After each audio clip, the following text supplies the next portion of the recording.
বন্যায় ক্ষতিগ্রস্তদের জন্য বিশেষ আবাসন প্রকল্প নির্মিত ঘর হস্তান্তর করেছেন অন্তর্বর্তী সরকারের প্রধান উপদেষ্টা ডক্টর মোহাম্মদ ইউনূস। রাজধানীর তেজগাঁয়ে প্রধান উপদেষ্টার কার্যালয়ে ভার্চুয়াল অনুষ্ঠানের মাধ্যমে ঘর হস্তান্তর করেন তিনি। আর দর্শক, আমাদের হাতে রিপোর্টটি এসে পৌঁছেছে, চলুন দেখে নিই। 2024 সালের বন্যায় ক্ষতিগ্রস্ত 300 পরিবারের কাছে ঘরের চাবি হস্তান্তর করতে নিজ কার্যালয় থেকে ভার্চুয়ালি যুক্ত হন প্রধান উপদেষ্টা ডক্টর মোহাম্মদ ইউনূস। ছিলেন সেনাপ্রধান জেনারেল ওয়াকারুজ্জামান। বন্যায় সবচেয়ে ক্ষতিগ্রস্ত 4 জেলা চট্টগ্রাম, নোয়াখালী, কুমিল্লা ও ফেনীতে বিশেষ আবাসন প্রকল্পে নির্মিত ঘর ক্ষতিগ্রস্তদের মাঝে বিতরণ করেন প্রধান উপদেষ্টা ডক্টর মোহাম্মদ ইউনূস। উপহার পেয়ে খুশি পরিবারগুলো। প্রধান উপদেষ্টাকে ধন্যবাদ জানান তারা। আমার ঘর তৈরির জন্য অক্লান্ত পরিশ্রম করেছেন, আমি সবাইকে আন্তরিকভাবে ধন্যবাদ জানাই। আমার যে ঘর ছিল, ঘর থাকার মতো অনুপযোগী। বন্যা পরবর্তী সময় আমার ছেলে মেয়ে নিয়ে পাকড়ে থাকতাম। এরপরে শুনতে পারলাম যে বর্তমানে বাংলাদেশ সরকারের মাননীয় প্রধান উপদেষ্টা সাহেব কিছু ঘর দিবেন আমাদেরকে সেনাবাহিনীর মাধ্যমে। সেনাবাহিনী একদিন আমাদের বাড়িতে গেল, যে অডিট করলো, তখন মনে খুব আশা হলো যে না, সেনাবাহিনী যেহেতু আসছে তারা 70 রিপোর্ট দিবে।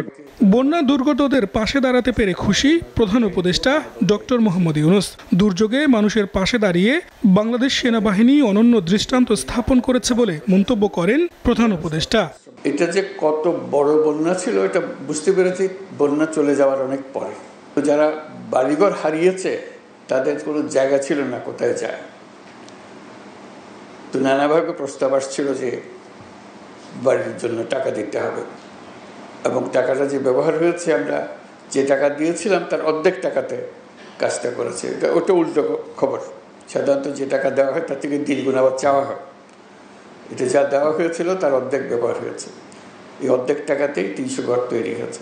এটাও একটা আনন্দের খবর। আমরা সেনাবাহিনীর যারা এই কাজে নিয়োজিত ছিলেন, এটা